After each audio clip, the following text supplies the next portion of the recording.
Mutton keema curry. ముందుగా mutton కీమాలో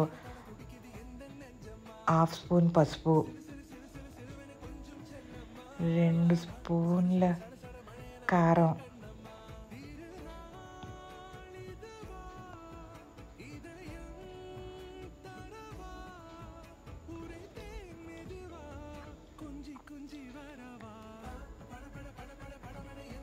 ఒక spoon salt,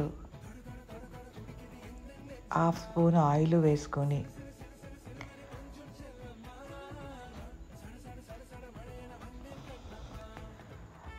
బాగా మిక్స్ చేసుకుని గిన్నెలో వేసుకుని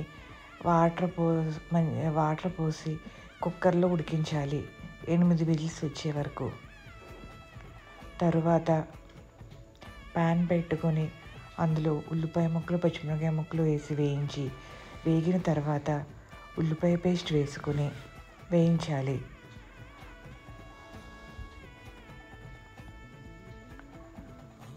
అందులో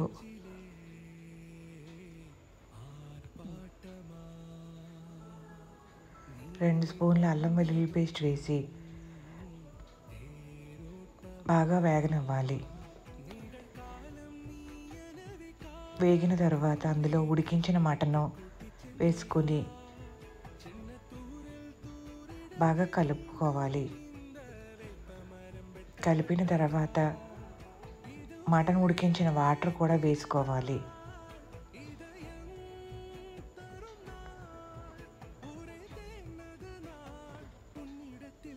ఐదు నిమిషాలు ఉడికిన తర్వాత 1 స్పూన్ గరం మసాలా, కొద్దిగా కరివేపాకు వేసుకుని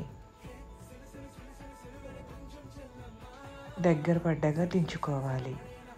అంతే, మటన్ కీమా కర్రీ రెడీ.